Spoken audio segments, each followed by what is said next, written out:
And now, it's time for another Dice Tower review with Tom Vasel. Hey folks, I'm Tom Vasel, and today we're taking a look at a game from Jumbo called Animal Rescue.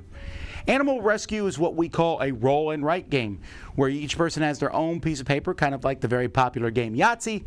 You roll some dice, people are going to be drafting a die and then drawing that die on their thing. This says A and up.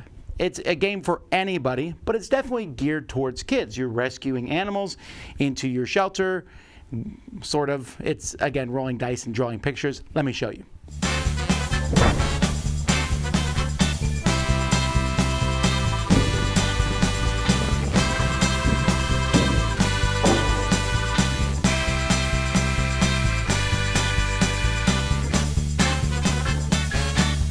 In this game, players are going to be rolling the dice here. Now, you will only be using 2 white dice if you're playing with 5 players. Otherwise, you remove 1.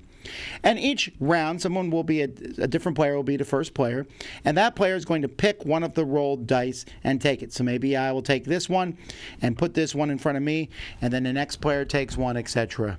Once you take it, you're going to look at the color. So this is green, so it's going to go in the green block. Yellow goes in the yellow block, blue in the blue block, red in the red block, and white can go in any block you want. And then I'll draw this animal here. So I have the frog with the glasses. So I draw it like that. Each person will draw the animal in. Then you roll the dice, and the next person in turn order will pick first, and you go around clockwise. Now there are some rules here. If you ever draw the same animal next to the same animal or underneath it, you'll circle both of them, and they have a baby. You draw the baby down here in the nursery, so there's a nursery down here. And when you draw it in the nursery, depending on what color you drew it in, you get that color die.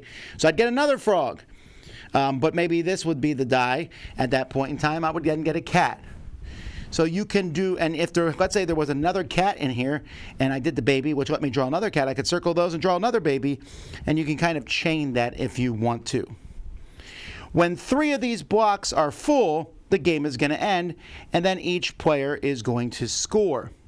Now, in every block, if you fill the whole block, you get 3 points. If you have 3 of the same animal in a block, you get 3 points. If you have 4 different animals in a block, 3 points, 5 different animals, 6 points, and if all 6 are different, you get 10 points.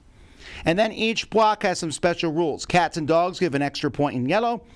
Frogs and alligators give an extra point in green. Chickens and owls give you an extra point in red. And here you just get an extra point for every different one you have. You add together all your points, and whoever has the most points is the winner. Now, the components for this game, the dice are fine. They're nice, big, chunky dice. The game provides you with little pencils. You have to draw these animals, but they're not tremendously difficult to draw. I mean, it shows you how to draw each one. And you can see here, this is a very, very neat drawing, as opposed to this slob, which is me, who drew all over the place. But it's, again, even if you draw kind of sloppily, you still can look at it and know exactly which animals are which. They did a good job at differentiating the different animals. And they also have the scoring here in the bottom. All the sheets are double-sided and in full color.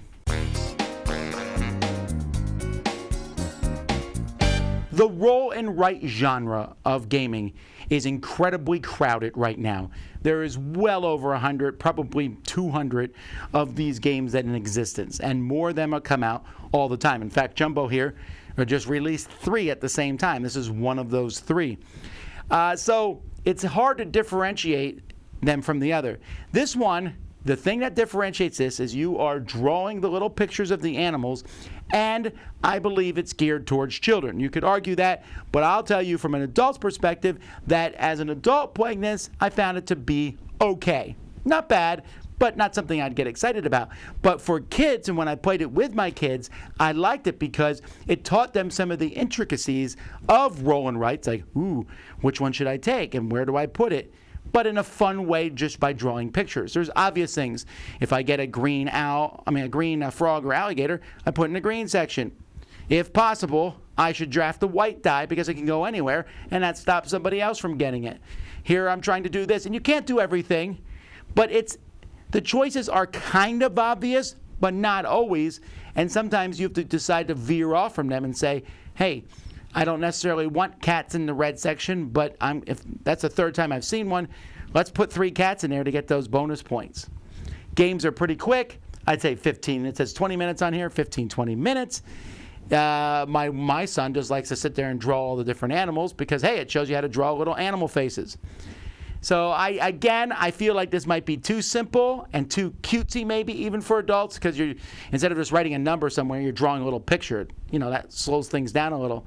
But for kids, I think this works well and can teach them how to get into more advanced games of this genre. I'm not saying I don't want, simplicity is not a bad thing, but again, I feel like here it might be a little too low for adults. But with me and my kids, we had a lot of fun doing it. They loved the theme. The components are cool. So it's certainly one, if you have a family, to check out. That's Animal Rescue.